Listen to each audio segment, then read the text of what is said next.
Bharatiya Janata party गोव्याच्या निवडणुकीकरता पूर्णपणे तयार आहे आणि भारतीय जनता पार्टी गोव्यामध्ये केलेल्या कार्याच्या भरोशावर, इथे घडवलेल्या परिवर्तनाच्या भरोशावर आणि त्याचप्रमाणे मोदीजींनी देशाला जे समर्थ नेतृत्व दिलंय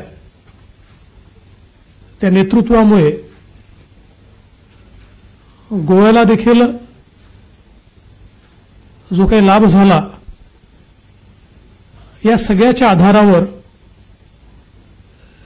येत्या निवडणुकीमध्ये जनतेसमोर जाणार आहे। त्यांच्याच पक्षातले लोक म्हणतात आम्हाला फुल टाइम राजकारणी द्या, अध्यक्ष द्या, अशा प्रकारची काँग्रेस। खरं म्हणजे मला असं वाटतं की आता काँग्रेस समोर एक मोठं विश्वासार्हतेचं संकट आहे। शेवटी देश चालवायला किंवा राज्य चालवायला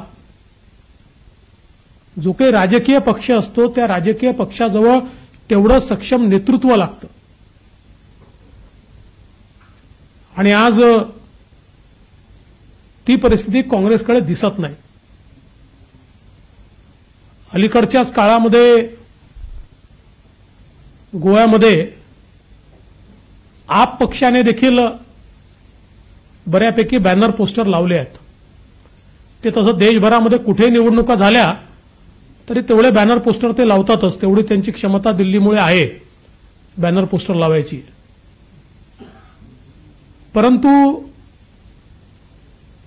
राज्य चालवायला, देश चालवायला विचार लागतो, नीती लागते, रीती लागते। अराजकतेने देश चालू शकत नाही। गोव्यामध्ये तरी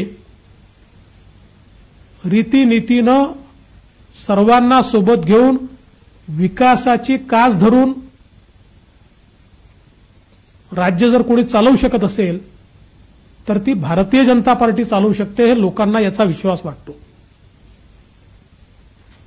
गोव्यामध्ये जिल्हा पंचायत आणि म्युनिसिपल इलेक्शन्समध्ये भारतीय जनता पक्षाला प्रचंड आशीर्वाद हा जनतेने दिलाय आणि मला विश्वास आहे की तशाच प्रकारचा आशीर्वाद पुन्हा एकदा 2022च्या गोवा विधानसभेच्या निवडणुकीमध्ये जनता भारतीय जनता पक्षाला देईल आणि अतिशय कम्फर्टेबल मेजॉरिटीने या ठिकाणी पुन्हा आमचं सरकार बनेल, अशा प्रकारचा मला विश्वास आहे। प्रमोद सावंत यांनी चांगलं काम केलं आणि ते आज आमचं नेतृत्व करतायत आणि त्यांच्या नेतृत्वामध्ये आम्ही इलेक्शनला समोर चाललेलो आहोत। देवेंजी, आपण रीती आणि नीतीच्या राजकारणाबद्दल बोललात। गोव्याचा जर आपण भाजप बघितलं तर 10 आमदार काँग्रेसचे भाजपमध्ये आले। ही नीती कितपत योग्य आहे आणि ती 2022 मध्ये पुढे चालू शकते का?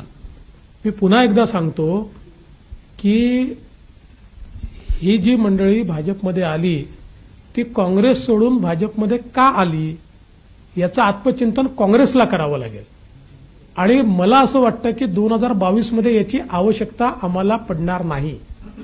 2022 मध्ये भारतीय जनता पार्टी पूर्ण बहुमताने आणि कम्फर्टेबल बहुमताने या ठिकाणी गोव्यामध्ये सरकार तयार करेल।